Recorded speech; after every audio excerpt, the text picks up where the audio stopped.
win. So, okay, cool. Well, hey, good morning, guys, and welcome to this week's Playing to Win. Today is July 21st, 2021, and today's a special day. Gary Keller's birthday.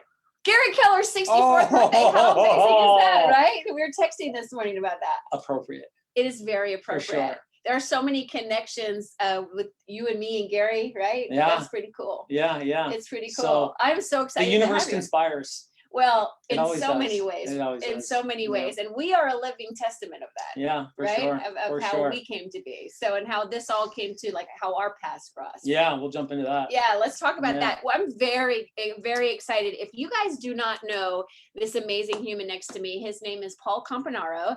And he is, oh my gosh, the list goes on. He's amazing dad, by the way, and husband, and his wife is also an agent with us. But, you know, Paul has a great story. He's been a mega agent. He's been a trainer. He's been a coach. He's written coaching programs. He has his own YouTube channel. He's got a big following on Real Sales Talk. The list goes on. And he actually moved his family to Austin 5 years ago, was it about? 5 years ago. About 5 years ago, October, right? Yeah. To be a team leader here at the North. And he and I got to work together very closely for almost 4 years. And then when I came full-time here, then he was ready to go out and crush it in the market again, which you're doing, which is cool. So I want to talk about that story a little bit because it's pretty amazing. We'll rewind. We're going to rewind. Okay. Because Paul is all about mindset. But let's just start with that, because these are really fun, because each week it's a little different how the conversation goes. That's great. I love it. Right? Yeah. So it's been so good. Yeah. It's amazing. It's been really good. It's amazing. And it's so fun to have you in that chair with me today. Thank you for having me. I'm so excited. Oh, and by the way, we have a live studio audience today. We have Angie. You can't see her, but Angie's in here with us. Come say hi. Hi, Angie. Angie heard Paul was our guest today. So she's like, oh, I thought it would be in person. I said, well, it is. And so we brought her in with us, right? Live studio audience. Right. So we're very excited. So if you hear clapping, feel free to jump in. It's fine. Exactly. We're totally okay with that. We are totally okay with that. All right. So I want to just start with, you know, that there are no accidents in life. And I think it's really cool. I didn't realize when I asked Paul to be on this show that I was asking him to be on the show on the day that it's Gary's birthday, which is really, really significant because, you know, when Paul decided to go back into sales and I was coming here full-time North after we'd been working together North for almost 4 years, Gary really stepped up, didn't he? Yeah. And all that. And was super supportive. Man, he was awesome. Yeah. He was fantastic. He really, really stepped up in huge ways to really make the transition very, very comfortable.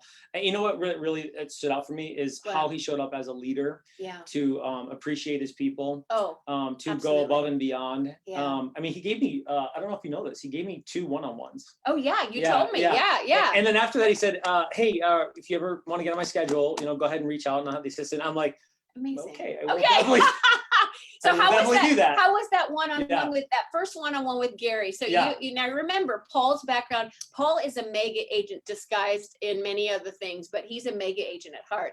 And that's when he and I met, right? And so seeing Paul go back into, after just taking his MBA course in leadership with us for almost 4 years, being right? Being a team leader, because that's what that is, right? You learn so many different things that you don't do when you're running your business.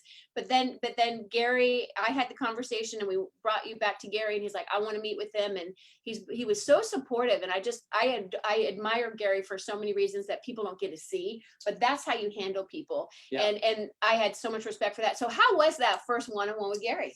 It was awesome. To be able to, look, if you ever get a chance to sit down with a billionaire, do it. Have that conversation. Write that down. Write it down, take pictures, record it. I did record it for sure. Oh, good. To make sure that I could go back and actually listen to it again. And say that really happened. Yeah, I was. And you don't want to miss anything either. That's what it was. Gary's a teacher. Because even I wanted to be in the moment and listen, but at the same time I knew that like I was going to be taking notes just because I have to take notes, and it was happening so fast that I wanted to make sure that I appreciated to be able to hear everything and go back on it. Because what happened is that he just gave me good advice in regards to if he was reborn, because that's one of the things that really happened is that I was reborn. You were into the market. Yeah, absolutely. In a new market where you didn't sell before. So right, because you for a second time, because when I in Vegas back in 2008 when I started full time, I was from New York. Right. So I didn't have a sphere in Didn't know Vegas. anybody. It Yep. was January 2008, so the market was crashing. I remember we were in the same state. Right. So fast forward, Yeah. I'm sitting with Gary, and it's the middle of a pandemic Right. in a city that I don't have a sphere. Now I have a sphere, but they're all agents. But they're all agents. They're all agents. So I don't think you're going to get many referrals from those agents. Not, but so great agents though. Yeah, and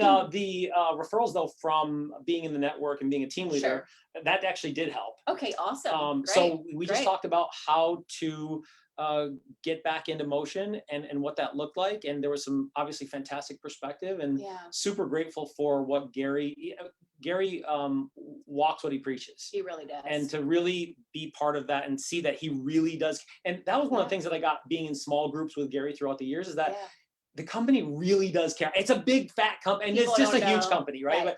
But at the center of it is an agent. Yeah. Which was what he was, right? Exactly. And still is. And a team leader, which is what he was, right? And still is. And now he's the team leader of team leaders. That's right. And for someone who really does care about the agent. Yeah. And that's significant. It is. And that's not just the team leader, Paul, talking. Like that's you, agent Paul, talking. Human being. You know what? We should, you and me should do a special session for team leaders on the team leader page or something, just to, because I think a lot of times, team leaders, the average team leader, I think, in Keller Williams' office is about 2 years. And so you broke that record. I broke the record. I'm going for, I don't know what I'm going. Yeah. It's like, you're Hall of Fame. Well, yeah, whatever. Yeah. But I think that's a real thing for team leaders, is when they go back to sales, right? Because a lot of them have stepped away from their real estate practice, unless they have a team or something like that. Some of them have done a good job maintaining it, but a lot of us haven't. So I think that could be a real inspiration to leaders like myself that then want to get back into sales for whatever reason, and just to inspire them on some steps on what they could do. Yeah, another testament too for the agents is really taking advantage of what the company has to offer, because I joke about this. I say, hey, I got paid to learn for 4 years. Right. And you said that, look, you're going to get, when I first started, she said, look, you're going to get your MBA in business and leadership development. And I did. You did. Which would have taken it would have taken me so much longer to infuse that over longer periods of time. But for those 4 years, I was steeped in everything KW. Yeah. At the center of the epicenter of it all, too. Career visioning I took 3 times. Bold I took 7 times. Amazing courses. It really does matter, and for an agent to be able to humble themselves and go, look, if I can just take away one nugget or one piece of value for my business, then it's going to be worth it. Yeah. And that just kept coming in waves, and it was fantastic. Well, how cool that you can then, when you go back into sales, you can implement all the things you were teaching people. Yeah. Right. And so you're such a different mastery level than when you started. So let's talk about when you started. When you and I met, I'm on a staycation at home because I think my dog was sick or something. So I'm home and I'm on the phone and I see a message come through Facebook. I'm like, who's this guy? And so I reached out and we set up a call, and we had a great call. And I'm like, I love this guy. You sent me your link and I checked you out and all your YouTube. I'm like, oh my gosh, this guy's a bold coach in the making. Like, this guy is. I thought I wanted to be a bold coach. And that's what we thought you wanted to do, right? Mm-hmm. And you were living in Vegas, and he wanted to leave Vegas. He didn't want to raise the kids there. Him and his wife wanted a different, and you'd reached out to all kinds of brokers, including the brokerage you were with. Yeah, including the brokerage that I was. It was a major brand, a major firm here in Austin. Yeah. And another major competitor. I reached out to them, crickets. Yeah. So if you get leads, call them. Yeah, that's what we do is no different than what agents do, right? It's we call it.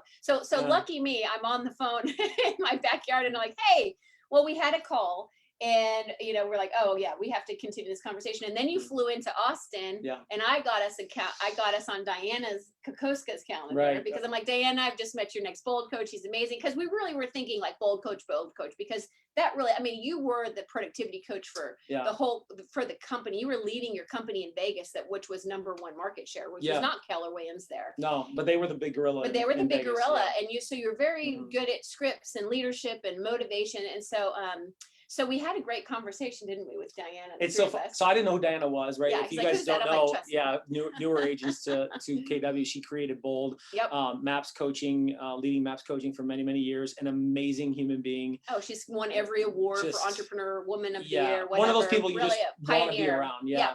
Yeah. And so we're sitting there and we're in the office. I don't know who she is. And I'm looking around and I'm going, I think I'm in someone important's office. Yeah, pretty impressive office. And right? what was more impressive though was that our conversation was scheduled for 30 minutes. Yep. Her assistant walks in the room and says, Diana, you're 3:30. I remember it just so Or whatever. distinctly. Yeah, She said 3:30, your 3:30 appointment's here. And she goes, cancel that appointment. Reschedule. We're having a really good conversation. But multiple times. Like Yeah, it we sat turned there for like an into- hour and a half. Oh, yeah, but, yeah, like, yeah, it was yeah. a long time. It was fun. Yeah, and when we walked away, it was, and then we're then she came leaving. out. She ran down the Yeah. elevator and she goes, wait a minute, and I want Yeah. to talk to you a little bit more. And then it Yeah. was, look, you need to be here. Yeah. And I walked away going, I need to be here. Yeah. Well, and that was so fun because, in fact, her and Tony DeCello, who's another amazing legacy in our entire industry, right? That's her Mhm. husband. He was laughing because he said some guy in the East Coast had been trying to get you forever to Keller Williams, you know, and Mhm. so and we just met organically through Facebook, right? Yeah. And it was one of those things that were just meant to be. And the story continues. So then Paul ends up joining KW in Vegas Mhm. as a PC, and he's flying in for Mega Camp. Now, I'm sure my rendition of the story is a little different than yours, but here's what I remember. So correct me if it's different for you. Okay. But I remember telling you, hey, Paul, I'm doing a team leader little Mastermind. a mastermind You did a before, mastermind, yeah. which I always love Mhm. hosting, as I still do that. Mhm. Like I do it on Zoom now, but come and just listen in the room, Mhm. right? Come listen in the room. And you did that and you joined us and it was awesome. And you did Mega Camp. And then I asked you after Mega Camp, like, how was it? And I remember you saying, I think I want to be a team leader. Mhm. Do you Yeah. remember saying that? I don't. I remember you saying that. I'm recollecting through the cobwebs right now, but I knew I didn't want to be a bold coach because there was too much traveling. Well, then we figured out Yeah. with bold, even though you were that would Mhm. you be an amazing bold coach, but you're on the road all the time. Yeah, and that that's not wasn't what working you want out. with your Mhm. family. So you're like, so I'm like, well, wait a minute, team leader. And my mind started thinking, and I knew the North needed another strong leader because there Mhm. was a change of leadership. Yeah. And I remember calling Christy about it and saying, well, actually I called you, we're at the food drive and I'm like, I have Yeah. this guy, but you know what? I wanted to keep him for me a little bit. There was a little bit of like, I felt like there was no accident and that Paul and I were supposed to work together. That was my feeling, like you and I were supposed to work together. Mhm. So I'm like, okay, ego to the side, because that's what leaders do. We don't have an opportunity south right now, right? Mhm. So I'm like, okay, I have a guy for you. And I remember Christy got so excited and you got introduced to Mary Tennant and all that. Yeah. And you moved your family to Austin. Yeah, it was incredible because my team did quite a bit of business in Vegas. Yeah. But I was brand new to KW. Brand new. Not ever larger production leadership like Right. this role entailed. I mean, Right. staff of 10, 500 Exactly. agents. $1 billion almost- in yeah, sales. $1 billion in sales. Close. So that's just another testament to how divine intervention, providence, whatever you want to call it, kind of moved. Yeah. Going through Wendy Harrelson and Mary Tennant. I mean, these were the big dogs, right? That's right. And I'm sitting there and they're vetting me and I'm going, okay. Yeah. And it all just, when things was are so supposed to be, smooth. yeah, it was so smooth. flowed. Yeah. It was so smooth. And then it keeps getting better because then Paul moves his family to Austin. And 3 months later, Mary Tennant tells me I'm the new OP at the North. Right. So I become your boss, so to Right, speak. Like, yeah. so that's how we say that jokingly. I really know, we're all servant leaders here. The higher you get, the more people you work for. Yeah. Right. That's all for that sure. means, Yeah. right? Is you serve more people because so for every week we would be on you, me, and Michelle. So for 4 years we did that. Yeah. And with that, I've had your wife at my birthdays and you just have a beautiful family. And so it's really, really neat to be where we are today. So Yeah. some people might not know that story of It's us. an incredible story. It's Yeah. pretty amazing. It was pretty fun. There are no accidents. Yeah. So I'm really happy to have Really you on our good. world. So, Yeah. so one of your greatest strengths, Paul, is you are so articulate and you're an amazing, amazing trainer and Thank you. amazing speaker. And you just gravitate people to you. That's why Angie is sitting in this room with us, because she came to you, your live training that you did here, and was like, I love that guy. Amazing. So let's talk about playing to win. Mm. Okay. Yeah. Well, I can't wait to hear your answer. What does playing to win look like for you? So I was thinking about this last night while I was doing the dishes. Okay, good. That's you. playing to win with With Susan. my wife. That's Hear that? playing with my wife. Yeah. So I'm thinking about what am I going to say tomorrow?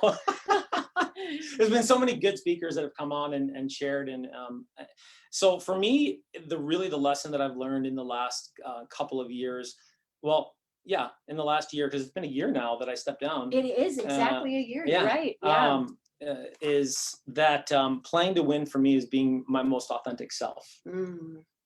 Is like, how am I going to tap into who I am? Yeah. Angie and I were actually just having a conversation just a second ago on, you know, I know this is sales. I need to be more integrated into being a salesperson. And I paused for a second. I go, just hold on one second. Like, look, you don't have to be a salesy. Now, look, you are a salesperson. Ultimately, that's what's going to happen. Right. But let's really think about like what's going to happen here. My job is to connect with people. Real estate is about relationships. True story. It's true. And because we got to take Fierce Conversations here in the Northwest Market Center. Awesome class, awesome book. Right. Fierce Conversations. Yeah, read it. That's a good one. Great class, great book. Fierce Conversations was about that. The conversation is the relationship. And I didn't get that when I first heard it. I'm like, what are you talking about? The conversation is relationship. And so if real estate is about relationships, then and I know that the conversation is the relationship. All the great relationships in my life are rooted in how good are the conversations, how often do I have them? Yeah. And then inversely too, right? All the bad relationships are because I'm not able to talk to somebody that often, or the conversations are not that good. Yeah. So we know real estate's about relationships. We know the conversation is the relationship. So then my job is to focus on the quality of conversations so that I can develop more relationships. Now, however you do that, that's the variable. That's one of the cool things about real estate is there's not just one way to do it. That's right. There's multiple ways you can go about doing that and finding your most authentic self in that. Because here's the thing at the end of the day, it doesn't really matter where the leads come from. What really matters is your ability to engage human beings and being your most authentic self. Yeah. And when you're in that and you have purpose and you have passion in that, this is why I'm doing it. I'm doing it for these reasons. Then you can really align yourself with who you are, and then that energy's real, right? It's contagious. I'm getting warm fuzzies right now. I know. Thinking about it. Let me hug it. Being your most authentic self. Amen. Yeah. Amen. And that's playing to win. That I love that answer because it's a different answer. It's similar for people, but it's very different, right? And I was just writing some of my thoughts over the last 14 years of being a team leader, and this being my third like physical space, right? And I was like, what are my lessons that I learned? And one of them was like, man, the more authentic you are, whether you're in real estate sales or in leadership, whatever, but be you, like be the best version of you. Like, don't try to be, because I remember as a new team leader, Paul, and I don't know if you felt this too, but I was that square trying to be a triangle. Like my first year, I thought I had to be something, this boss babe, like super serious and this and that. And you know me, like I can be that if I need to be, but I have a lot more fun when I'm having fun and shooting a video and I'm like, I'm the Oprah Keller Williams, let's tell that story, right? Or whatever. Like, and when I shifted to the Melanie that I was, the authentic Melanie Kennemann that I was, that's when I skyrocketed. Yeah. And I started having so much success because I've done that in real estate too. I had fun selling real estate. Because I was me. I wasn't. Now, do I learn from others? Absolutely. Do you learn from others? Absolutely. But the more authentic we can all be our versions of ourselves, the more powerful and more fulfilling the journey is. And that's what it's all about. Now, look, you're still going to have to do the thing. Oh yeah. Right. Which no way around that. Talk to people. That's right. And the people that often, especially when you're at the beginning stages, that pool of people is just not big enough. So you gotta go talk to more people. Absolutely. And figure out how you're gonna do that. But that doesn't mean that you have to cold call or you have to door knock. It's finding your way. You gotta find a way to talk to people. That's the thing. Like, you gotta do the thing. Yeah. Right? No way around that. No way around that. Yeah, so exactly. Now who I am within that and that centered space of purpose, like why is this important? Yeah. What does this do for me? Yeah. Who am I in this role what does this do for me as a father, as a husband, as a wife, as a mother, as a sister, as a whatever, right? Like, whatever. Identifying clarifying the identity so that there's a clear purpose, and then once you have that purpose and that passion drives you through the fire, because there is fire. Like we run in 90-day cycles. It takes 90 days or more from the moment somebody says, you know what, I want to do business with you, for you to actually receive the paycheck, right? And that's the moment from somebody says they want to work with you. That's right. That's not the hello, my name is Melanie. Right. So, or my name is Paul. Right. The time frame from hello to I'll consider your services. Right. Well, what's that time? Right? How long is that time? So I'm bringing that up to to be able to persevere the fire. That look, it takes time. It can take money. It can take a lot less money. There's a lot of different ways to be able to do that more organically and more efficiently, cost effective wise. But I'm going to have to persevere. The fact that, look, I'm going to have to talk to a lot of people to develop relationships, because relationships don't. This isn't speed dating. No. Right? Like, this is like, most wish it was. I wish, look, if you know, there's some easy button people are trying to hit. You didn't date your wife after 5 minutes, probably. Right? Yeah, no. Some of you maybe, but majority. And we did live in Vegas, so I mean, that's true. That could have happened. Yeah. Right. But I'm going to have to be able to figure out how to be my most authentic self and really explore that and continue to reapply to be in that and stay in that.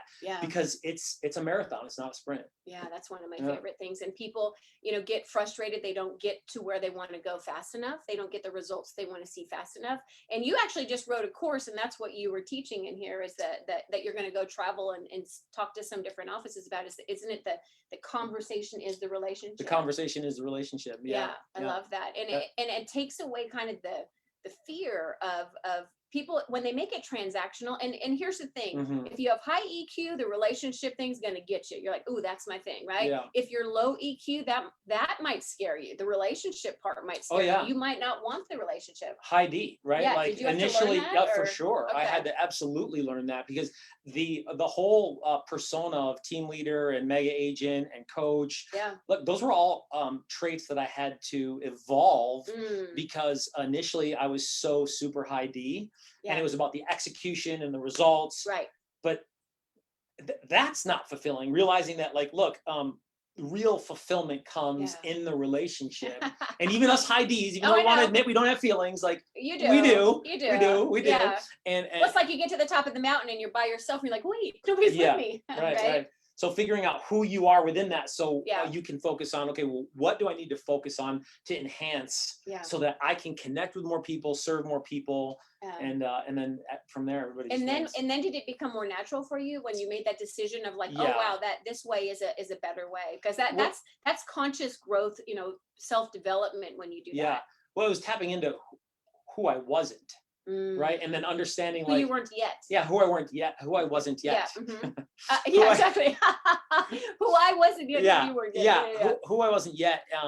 And figuring out what I needed to do. And then realizing that, because there was this thing I'd say, like, well, I don't need people, or people are this or that, or whatever negative thoughts were coming into my head from preconditioned experiences, programming, way I was raised, yada yada yada. All the stuff we all have. This garbage that was in the way of me connecting with people, because that's how we were created.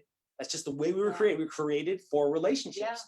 And then once I began to experience that more, reap the financial benefit of it, but even more importantly, the most satisfying time in my life as a realtor. I sold a woman who short sold her condo in Vegas, a $55,000 condo in a not great area. And I made peanuts because I was only getting 2% back in the day. Because that was normal in our market. Then. Normal. The banks were only getting 2% on the short sales and REOs. It is what it was. So I probably made like $500 on that deal. But she never thought she could buy another property again. So she calls me up because I was terrible at staying in touch with my database. Okay. All right. Relationships. I needed to improve my relationships. Okay. But that was the catalyst of me really changing to discover and then explore and then be in my most authentic self more often, was that, man, the relationship feels so great. Because what happened was, when she came back and said, I really want to buy something, she gets pre-qualified. It was like $175,000, which is like average price point in Vegas at that time. No, right. The market was so terrible. I know. You guys have no idea. They don't know. Oh, the market's too good. Oh, boo-hoo. Yeah, right. Exactly. It's really competitive after multiple offers. You're like, okay, well, we don't have to wait 9 months for it to close. Right. And you get 2% on your $108,000 average price point. That's right. So it's $175,000. We buy her a little house. It's like a little townhome with no shared wall, and it's in a respectable neighborhood. It's clean. She buys it. We go through the escrow. I go to the closing, which I hadn't been doing often enough. Okay. All right. Transparency. Yeah. Because the relationship still wasn't significant enough for me yet.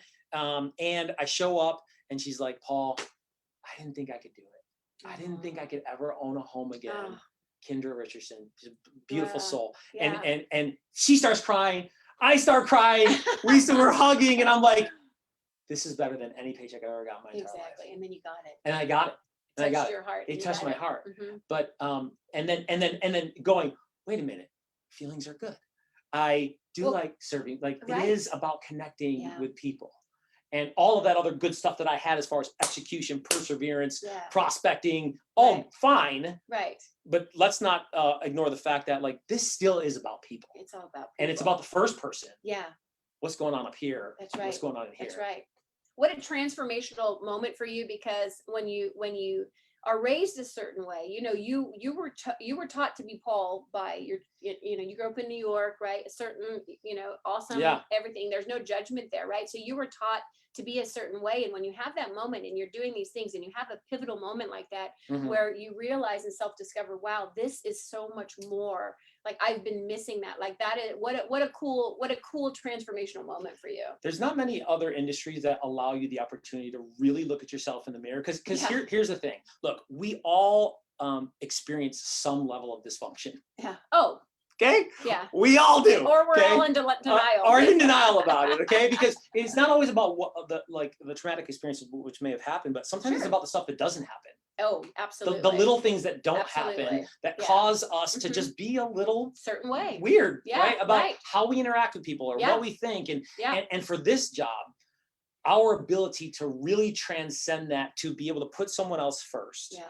to be able to maneuver through challenges because Yeah. they're significant and never Mhm. ending in this Yeah. business, right? Right. The people who get paid the most money are the people who can solve the biggest problems or solve the most problems. That's right. Because that's what we're doing all day long. That's We're right. solving problems, Exactly. solving problems. Exactly. And they don't teach you that in real estate school. And then you get here and you're like, what is all this drama? Like, where did this come from? what is going on right Yeah. now? Yeah. And then like, I can't deal with this. Yeah, isn't that Well, funny? you can though, because Yeah. it's already inside you on who you were created to be.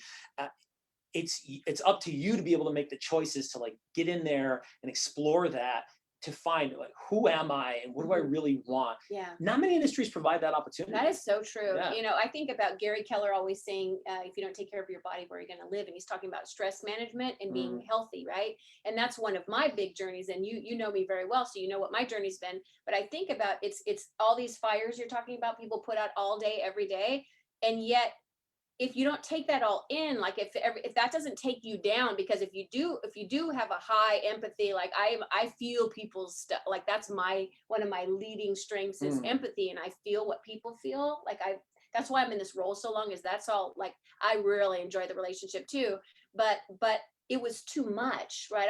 So my lesson was, hey, don't sweat the small stuff like that. You don't have to be Wonder Woman all the time and solve every problem out there. So then it became choose your battles, right? Yeah. Because that's also a decision of like, you don't have to go to every argument you're invited to or any, right? And I realized, because I was carrying that on my shoulders. So if you're opposite of that, and it's like, the stress management can really take you down. So again, it's a choice of like, is that really a big deal? Like, is it, at the end of the day, the house is not on fire, and we can talk about this tomorrow at 8:00 in the morning or whatever, but it's all of this. We all have our own things that if you're really into personal growth, which I know you and I both are, is that you're always looking at, because when you serve yourself and you're your best version of yourself, whether it's taking care of yourself or really being more in relationships with people, the results, you can serve so many more people, right? You can serve it's such a higher level. And it's a constant reflection. Just yesterday, I got challenged with an agent who, the emotional state got elevated quickly for something that was brewing inside of them, as far as what their interpretation of what was happening. Right. And that never goes away, right? Like you get, I can get to choose which arguments I get invited to. That's right. That's my takeaway today. Right okay, there. good. Yeah. That's my I takeaway. learned that real early, like a few years ago. I was like, oh, you know what? I don't have to fight every battle. And here's the thing is that because this business, John Bonacci said this, actually. He said, it's a business without walls, right? You're just kind of all over the place, especially at the beginning. Yeah. And so figuring out, okay, what is it that I need to focus on right now? Because you can be all over the place. We can be all over the place, and often we get caught working in our business versus working on our business. Yeah. And my coach reminded me again this week, like, okay, she challenged me. I had CEO time, which was like business development time. Right. Like I didn't have thinking time. So that's my new thing, right? Is like, okay, where do I spend time just thinking about like what's going on? Yeah. There's a Japanese practice in regards to like really spending significant time just thinking. thinking. Clarity. Right? No, John Maxwell talks about that, right? Sunday, he sits in his thinking chair and he has his little book and he sits there every Sunday and he spent, that's his thinking time where he can write down his thoughts. Because if you're not having time to think about the bigger picture, then that's when you also kind of have those E2P moments where you're getting burnout or whatever, right? Because you're not growing, you're just kind of like in the trenches all the time. So I can hear the drunk monkeys out there because it was in mine. For my D mind back, I could rewind myself 10 years and go, I don't need time to think. Yeah, I need to get stuff done. Yeah. Right? I got to get stuff done. And that's the thing is like, have you ever felt stressed out? You probably need to spend a little bit more time thinking. That's right. Do you feel like meditating. you're right? Self-care. Do you feel like you're just grinding? Yeah. Do you feel like you're just in the process? That's it. You're so I'm so caught up in the process that I need that time to pull back and go and really just take a break. Slow down to speed up. I think it's an Army term. Yeah. Maybe. Yeah, no, I love that term. Slow down to speed up. So true. So let's talk to you about what do you think an agent should be doing in the market right now? Like what's something that's important that an agent can be doing right now in this competitive market? We know it's changing week to week, right? And now you're in the trenches and you're taking listings and you're building your team. And what do you think's different now? I know what I think, but I want to hear what you think. Yeah. I think people should be really doing more homework on what's going on with the market on a day-to-day basis. It always astounds me where I am in a room of realtors and I ask them, I go, okay, great. So what's the most common question we get as a realtor? How's the market? Yeah. How's the market? And I ask the group and I say, how many homes are on the market right now? Yeah. Maybe one person knows. Right. Maybe two. Yeah. I mean, one hand for sure. Yeah, not more than one hand. People know what's going on with the market. So really understanding the day-to-day intricacies of the numbers, that's one part of it.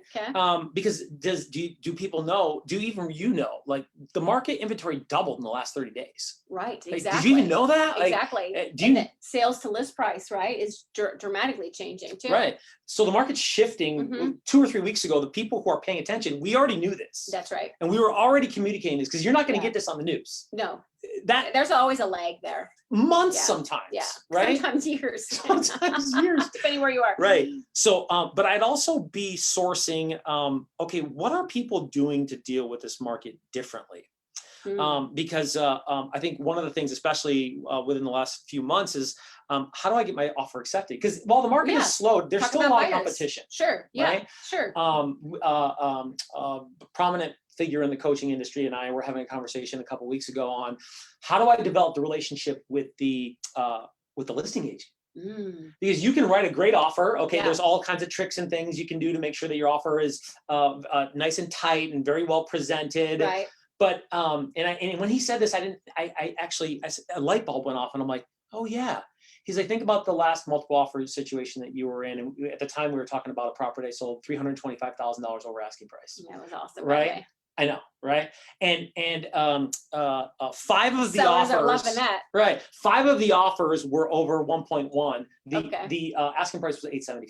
Oh wow. Okay, 5 of the offers. But when it came down to whittling between those 5, like, okay, what's my interpretation? Because the sellers are looking to me in regards to what I'm interpreting. Right. Okay. Now I'm interpreting the contract. Okay. But I was also interpreting the interactions with the information the buyer's agents were or were not communicating to me. Interesting. And so all of those elements were stewing together as far as me communicating to the seller and going, and while it's their choice and I'm not going to tell them which one to choose, of course, but I'm going to interpret, and my interpretation of it and how I'm interpreting it, they're reading that. Of course. Right. Yeah. And so what do you think that might look like in regards to my ability as a buyer's agent to not just present a good offer, but be in communication more than one time, maybe. Right. Right. Right. And Exactly. to tell a story. Right. As far as what's going on with my buyer, to demonstrate commitment. Look, here's what I'm going to do to make sure this deal gets done. Right. They really want this house. Yeah. Here's what my relationship looks like with them to be sure that we get across the finish line. Right. Okay. There's all different kinds of little things I can add to the pot so that when the listing agent goes to the seller, the seller's reading that, and there'll be some direct communication that happens, and there'll be some indirect communication that happens that too with their, where they go, oh, this offer, and they go, and then they go, well, this one, right? It just, we just speak with our bodies, we right? do, absolutely. Your energy precedes you. So what can I do differently to understand that, okay, the market's always in motion. Yeah. It's never inertia, right? It's going this way, it's going forward, it's going backwards. That's right. And so on what people are doing to deal with the conditions, and where are you going to get that information? Look, there's plenty of agents here that you can resource: your productivity coach, your team leader, hire a MAPS coach, mastermind with other agents. This is, Melanie, this is a big one too, is your ability to develop relationships with other realtors. Oh yeah.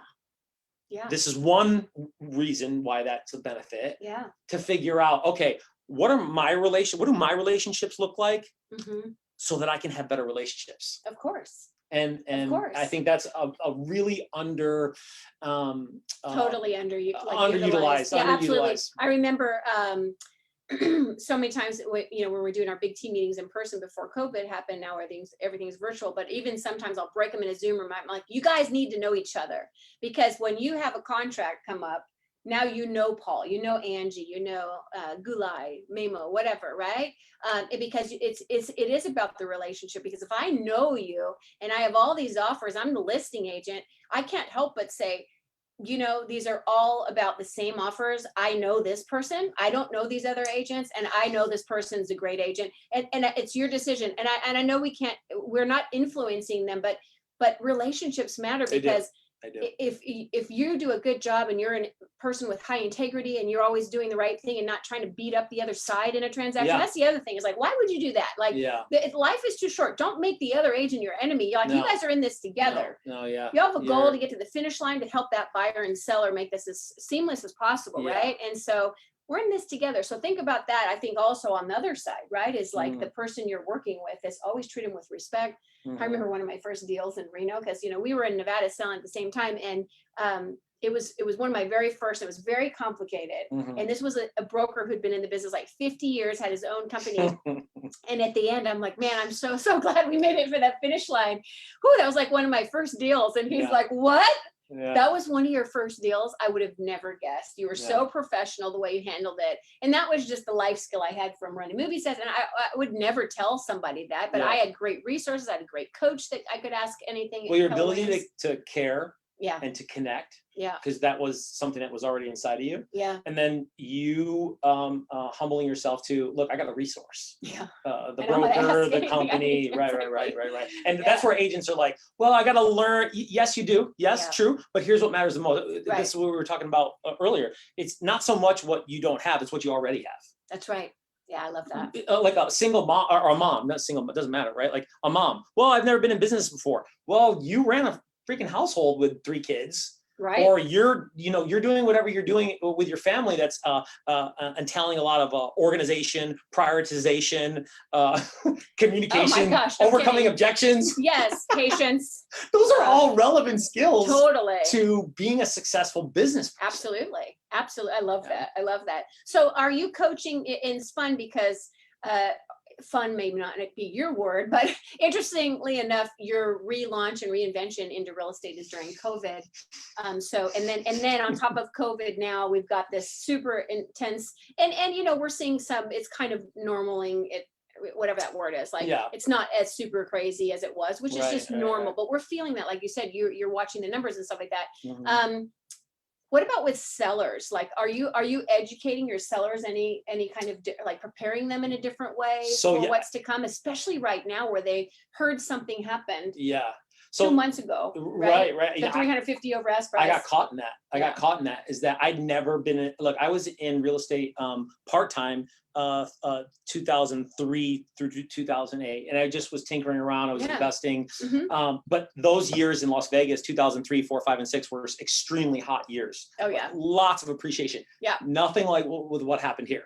Yeah. It was not the same. It was pretty ridiculous. Yeah. This was bananas. But this is crazy. This was just absolutely bananas. Yeah. So I got caught right in that pricing where properties that appreciated 35% in 1 month or in 60 days, right? Something crazy. It's unsustainable. And then the next guy comes along to list their property and they're like, I want 1.2. That's right. Well, it didn't work like that, actually. Yeah. What happened is that if you wanted 1.2, you still need to list at 900, Right. 1 million, Right. whatever, right? Right. Exactly. So that's kind of tying back a little bit to, okay, what's going on? What are people doing? Yeah. And how do I need to communicate? Because the conversation with my sellers after that round, because I didn't say I got burned, but I got caught not sourcing what I should be doing at that specific point in time. And 2 listings, I thought I was being conservative, but I wasn't being conservative enough. Not enough. Because like overnight, it just. Yeah. Now I still sold them. Right? Of course. Because I sold them. Right? That's what you do. That's what I do. I sell properties. You sell properties. Still sold them. They got sold. It's going to get sold in Vision Group. Well, talk about fierce conversations. I had to go back and go, yeah. So about that price. I was. But you're being honest. Now, your ability to humble yourself and be transparent. Yeah. Love Brene Brown, right? Yeah. Thank you for that book, by the way. Yeah. And going, look, it's not what I thought it was. Now, I always do pepper a little backdoor out for me, always when I price, going, let's see what the market does. Right. Because it's just, you don't know. It's you're testing the market. Right. Because we never do know. And this was a testament to that like, things were changing and they were changing just as fast as they heated up, it slowed down. Right. Slowed down, right? Yeah, I know, it's still crazy. Right. It's still the best market in the country, but it's just not 90 offers on a property and you're getting $350,000 over your list price, right? So let's get the perspective in check. But I do think, and that's what's been interesting here, is like on ALC yesterday, we were talking about what are you seeing on your listings, and that it is an extreme change in like really keeping sellers, we want to set sellers up for success and not be disappointed either, right? And so you want to be realistic when we're having those conversations around pricing and say, gosh, 2 months ago, you might have maybe, right? And now we have to look at what's in the right now. Now more than ever, it's really a timing. Do we know what's going to happen? I mean, do we have a crystal ball? Yeah. Like that's the question all the time. Is it going to go up? Is it going to stay? Or is it going to go down? Yeah. We don't know the answer to that.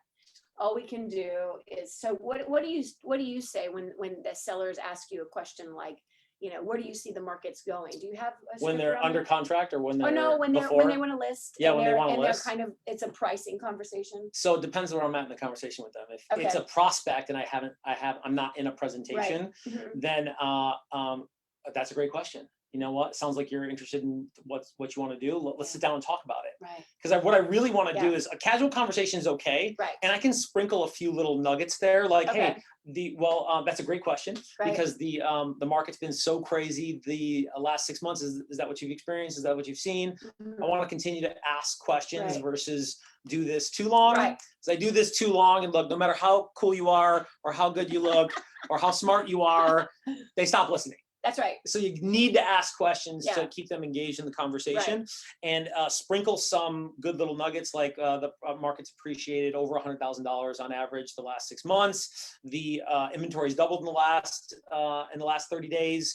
Something that I can show that I'm not avoiding the conversation. Right. But using that to get to the real conversation, which is let's sit down and talk. Yeah, exactly. Even if we're at the open house, like let's sit down and talk. Those are great questions, blah, blah, blah, and little nuggets, using that to get to the conversation. Now, once I'm at the conversation, look, I can go deeper on data, because this is a highly underrated, we're going to talk about this tomorrow. I have an appointment with Melanie Abraham and some of her people. Oh, cool. Is talking about the listing presentation on presenting. And this is a super undervalued and underrated portion of the listing presentation. Your ability to interpret the data and use the data in the conversation with the person. Yes.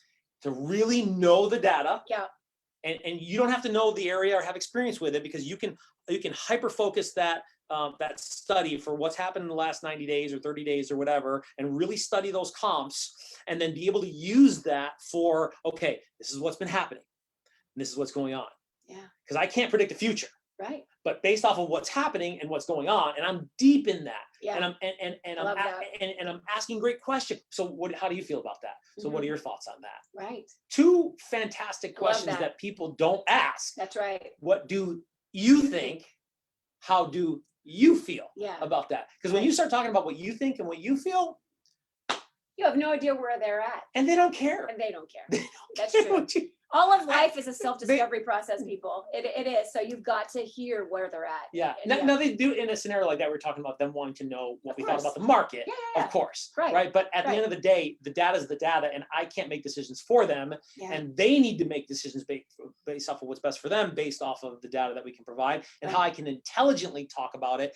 And more importantly, how I can intelligently ask really good questions around that to provoke some of those thoughts and feelings within them. And now I really know what's happening. Yeah. And imagine what happens with the levels of trust. Exactly. Imagine what happens with the rapport. Yeah, like exactly. All those things go on. I love that. That's so cool. Okay, so I'm just going to ask one more question from here, and then I'll allow the audience to ask a couple questions. I'll squeeze in there. Paul, how do you know you're winning? When do you know you're winning? How do you measure that? Yeah, on my numbers analyzer. Okay. I'm still high D where I'm looking up the books. And I think that Darren Hardy talks about this a lot in The Compound Effect. If you haven't read that book, it's one of the most significant books. Awesome. Along the lines of the one thing. The one thing's like a hyper focused on like, here's my one thing. Yeah. And I always recommended for new agents, like, look, you need to read the one thing. Yeah. Before you read Millionaire Real Estate Agent. Yeah. Millionaire Real Estate Agent is awesome. Yeah. Fantastic. And it's a manual. It's not a book you read once. You got to keep going back to it. But the one thing is like, clarity. Yeah. Let's get it clear. That's a our whole world needs that book, because we are so scattered. You know, when you said real estate's a business without walls, that's kind of the life we live if you're entrepreneurial anyway.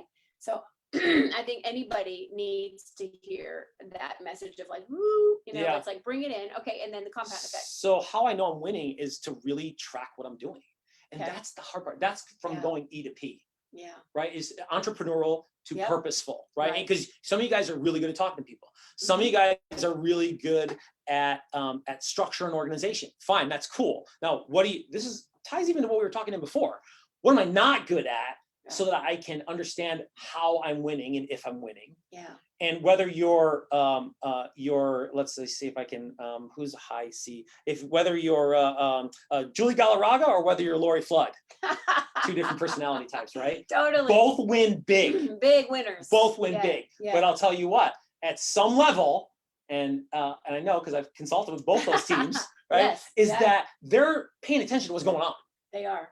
Okay, so what's going on in my business, and at what level am I tracking it? Because if you want to lose weight, look, you're going to have to track what's going on with what you input. If you want to get better at what you do, in anything you do, you're going to have to track, and it's tedious. Yeah. It's boring. Yeah. It's not fun. But you know what is fun? Knowing that I'm winning and watching my bank account win. Exactly. To make this not all just only about numbers, is that I know that I'm winning when the relationships in my life are kosher. So with my team, it's like, okay, am I winning with my team? Does the energy and the relationships and the culture of the team reflect that in regards to the attitudes and the energy? Like energy is really big for me. Yep. What does the customer service experience look like, and how am I monitoring that? Mm-hmm. Okay, what am I doing to be intentional about monitoring what's going on with the team? Yeah. What's going on with our clients? Yeah. To know that, okay, we could be executing and winning financially, right? But our clients hate us. Right. And then you're not really winning. No, exactly. And then you're like, I hate my life. Right. And then you're not, because then you're unhappy. Right. Yeah, exactly. And you can have both of those things. Yeah. And you're gonna go like this as far as trying to figure it out, and it's a constant, never-ending journey. Yep. But I have to find a way to monitor these things. Yeah, absolutely. And also find out who can I resource and either be accountable with or mastermind with, because if isolation and just thinking yourself about what's going on will limit you so far. Yeah, exactly. There's your ceiling right there. It's you, right? It's you. You know, I love that you mentioned that. So I'm going to grab these real quick off my door. I'll have to print new ones because I'm going to rip them off because I don't have time to make them perfect. But how do you know you're winning? And you just mentioned how I track it is like, you've got numbers like that, right? And so this is how our agents did in June, right? And that's great. And that's awesome, right? But the real win, I think, for me, and this is different. That's why I love this question. It's different for everybody. So, but what you just said is basically the same thing I'm saying is I want a measurable result. So like, with the cap adjustment we made, that we made together a year ago, our retention, like our net is up, 180%. Wow. So, that's where that shows up, right? And then what our agents are doing, like it's not just volume, they're up in units. Listings, we're 50 listings sold away from beating last year. Wow. That's big. And you and I have worked on that a long time with this Yeah. office, right? So it's really cool to see that. I was planting those I seeds. know. Well, it's starting to show up. The farm is finally starting to reap. And with that, Michelle though, and I were planting those seeds. I know. Yeah. Well, if she was here, I'd say the same Yeah. thing. It's you guys. We were very much a team, which is awesome. Our backpack drive for Austin Angels. Austin Angels was our donated, our chosen nonprofit for Red Day, where we helped 472 kids. That Red Day, that's where my heart really felt like we are winning so big here. And so now we're helping them with a backpack drive, get back to school. The goal was 150 backpacks. We've got a whole, everybody, Ben loves saying this many, and then Laura Lynn jumps in, I'll do 50. And then Bernadette said she's bringing in 20. I mean, and Mimi, it just goes on and on and on about giving hearts of our people. So our lobby is filling up quickly, right? We still have another week and a half to go. So we'll have way more than what we committed to, right? To me, as a leader of a market center, that culture, the numbers are awesome, but when you sprinkle on top this amazing culture, and I know you and Michelle had always said like amazing people, it's just really neat to see that in action. Yeah. And that's why when you look, whatever it is for you, that question is there's no right or wrong answer. What does winning look like to you guys? Yeah. It's a mindset, but that's important to know, because at the end of the day, you want to reward and celebrate too, right? We all work hard out there. So what is that for you, where you feel like, you know what? I am winning, or whatever, don't beat yourself up. But, I think we all get really, really hard on ourselves. Don't judge yourself to other people. And I think that, Paul has just been such a gift to us in Austin. I love Paul coming in my life. And, I think that it's really special how the story began. And it's just really fun to see what you're doing now on your path. And I know you've written books, you're going to write things, you're going to have speaking things, or you're just getting started on your journey. Yeah. And all these lessons that make you just a better version of yourself, right? Well, I think when we really are intentional about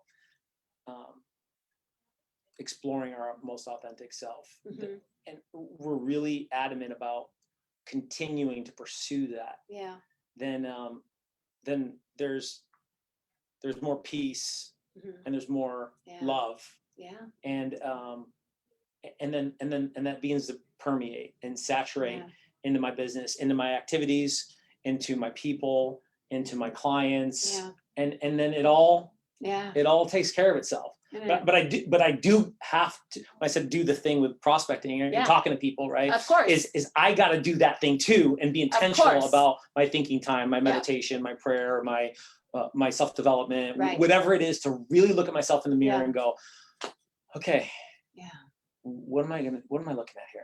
That's right. Where am I going? Yeah. And it's not just the what is the word I'm looking for, facade, like in a film. Like, you don't want to be the facade version of yourself, right? You want to be that you've got the spirituality, the family, all those pieces. That's when you really know you're living and winning your highest life. So I'm a huge word buff, right? I love like words. You do love words. The guy, we went to the leadership retreat in San Francisco, the author for Aspire. Oh, yes. Great book. Kevin something. Yeah. The book's called Aspire. It's a blue book. Yep. I have it here somewhere. Phenomenal book. Yeah. Super simple little tiny read on words, right? So Aspire. Great book. Aspire. I'm going to read it's amazing. Aspire. Kevin Aspire. something. Yeah. So I was reading yesterday this other book, and they said persona. So the word persona is a Latin word that means mask. Okay. So our personality is what we put on in front of people, and we can get caught up in that sometimes. From our identity and our character, like who we are. And look, a lot of us, we're kind of mixed up in that, and maybe even a little lost in that. On who am I really? And to look at that and know that, look, it's okay. Whatever that is right now, it's okay. If I can look in the mirror and continue to look at that and continue to work on that, because this persona and mask sometimes, a lot of times, oftentimes, sometimes for some of us, all the time that we're wearing, is tired. It's tiring. It is. It's difficult. It is. Yeah. And we can put that down by really, in this business, addressing that and engaging that and seeing rewards financially, Yeah. spiritually, Yep. in our community. You can't do that in other Yeah, industry. it's so true. It's I love that. So beautifully said. I love that so much. All right, let's see. Are there any questions? Because I know that Paul and I could go on we could do a full day seminar on all We this. can take it on the road. We could. I love it. I love it. Okay, so anybody have a question? Angie, do you have a question? Our studio live audience. Our have live different audience. questions. Yes. Have you ever been rejected? Have you ever been rejected? Yes, I've been married 20 years. So I've been. I love you. I love you. Love you, Susan. I love you so much. 20 years. That's awesome. Yeah, 20 years. I think the thing is that we've all been rejected, and we've all been rejected significantly because of our parents. Our parents are, look, it happens. Okay. Our kids. If you got kids, you're rejected all the time, right? You have kids?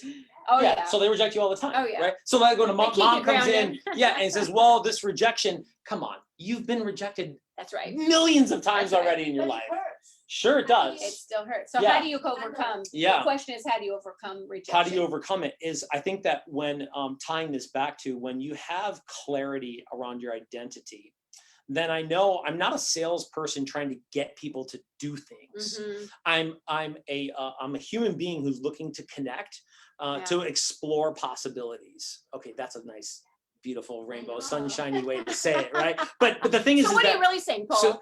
but here's the thing, and I have to really work hard on this with agents to be able to tweak that mindset, Oh, yeah. because they're That's like, a big one. and you're talking to That's a big strangers, and when you think that you have to pitch or sell, Mhm. then look, people hear much less what you say and more how you feel inside. Yeah. So if you feel like I'm pitching, I'm selling, I'm begging or bugging my database, guess what? That's what you sound like. That's exactly what's happening. And, right. and when you can, and you're gonna have to be really intentional about affirmations that you write out and read every single morning, prayer and meditation every single morning. Now, you don't have to do whatever you're going to do to get to, all right, who am I? Mm, What do I want? And what am I willing to do? yeah. And for a lot of you guys who've been in my masterminds and coaching, like we've talked about this, Mike DeCal's next door, and I know he can hear us right now because we went deep on this, because those are tough, simple questions, but they're tough questions to really dive in on and understand, okay, what are they and how am I going to continue to connect to them? Because once you have that identity, somebody going, well, I'm not interested, or they're being a little mean, or they don't respond to you. It's not about you don't like me or I'm not good enough. Right. That's what it is. That's a big one. That's a big one. And that's not you or you or you or you or you. Yeah. That's the world. Yep. We all face that. Every single one. Am I good enough? Yeah. The answer is yes. Yeah. The question is, what do I do to identify that so I can be my most authentic self? Mhm. Because when I'm there, Yeah.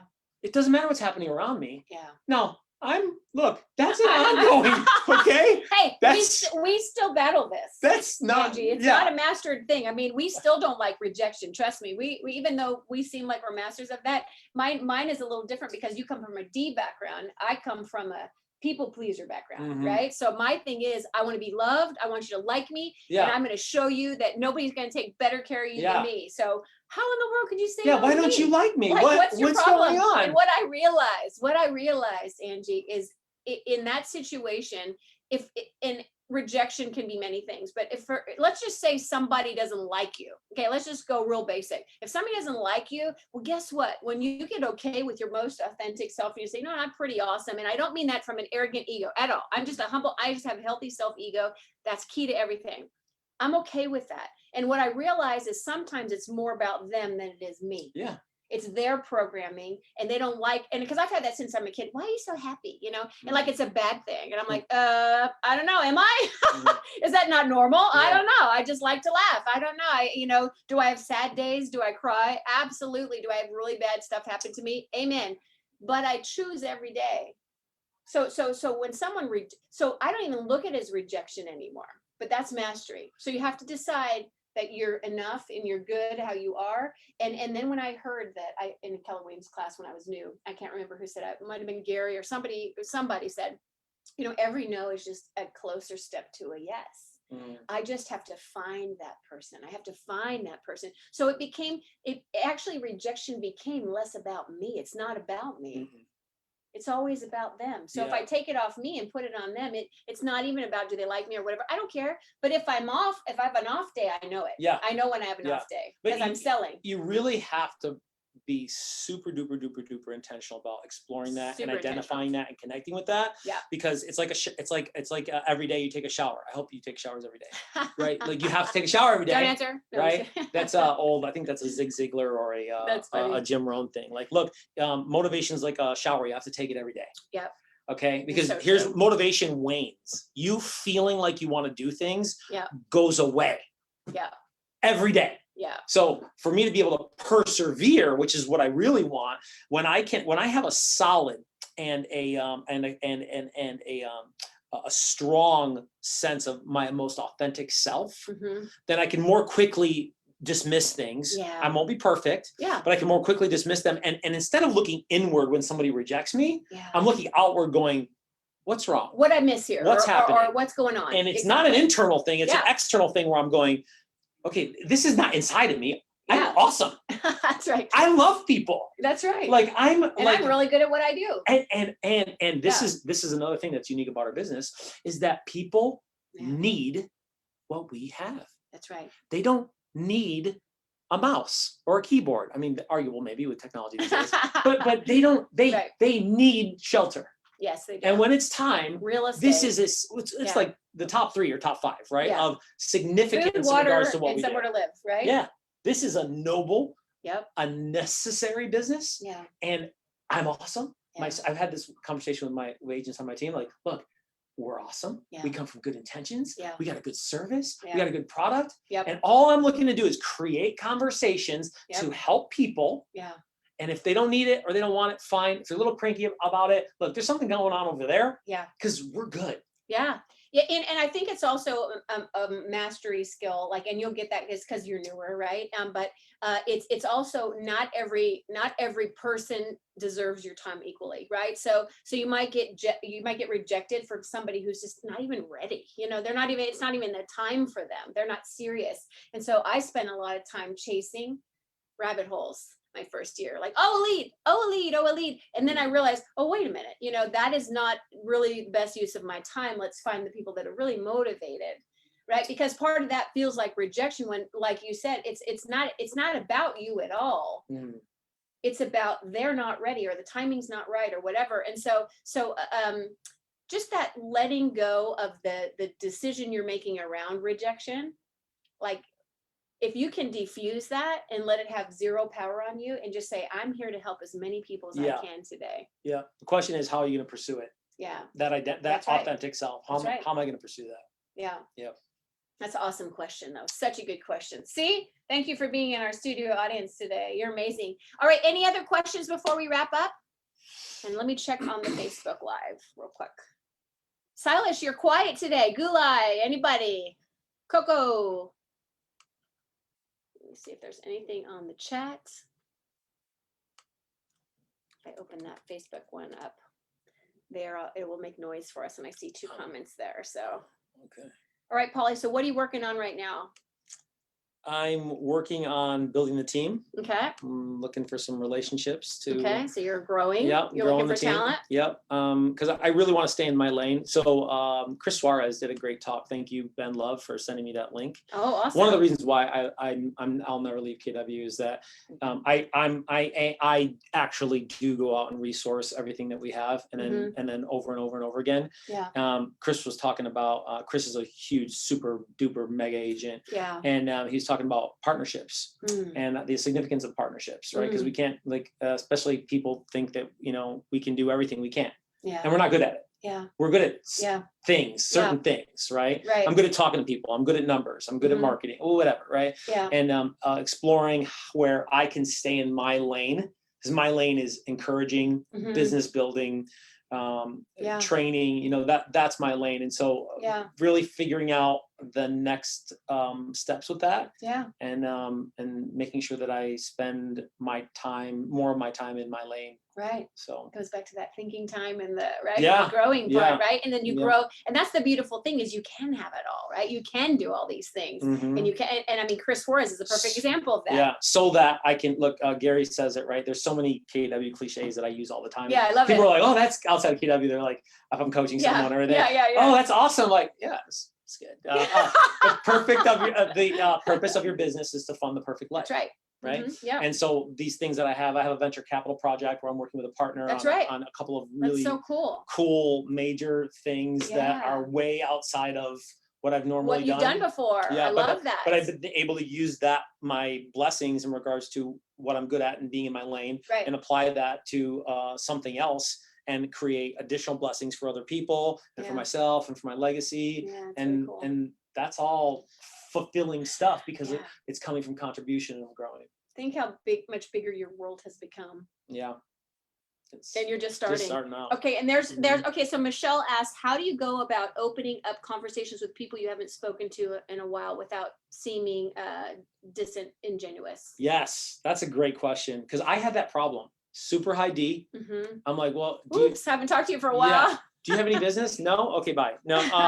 No. But I was But bad at it. kinda. I was bad at it. I was just Yeah. really bad at it. So I had to learn lessons in regards to how to connect with people. So my third or fourth year in the business. So by my fourth year, I did 129 listings sold in 1 year. Nice. And I realized though that the market was in bad shape. So I had to like hustle to like go Yeah. out and prospect. Oh yeah. And so, but then I realized that all of those were from strangers, or like 98% of them were from strangers. Okay. I'm like, maybe I should start paying attention to my database. People I know or that I've helped Yeah. before already. So me and my assistant went through our database, and we realized we did all this sourcing, and we figured out that there was verifiable $100,000 in gross commission incomes that I missed out in the last 12 months Wow. because I didn't stay in touch with my database. Verifiable. Like we went and did that was verifiable, not under. I got nauseous. I leaned over my desk. I almost got sick and realized that, okay, I have to get better at talking to my people. Yeah.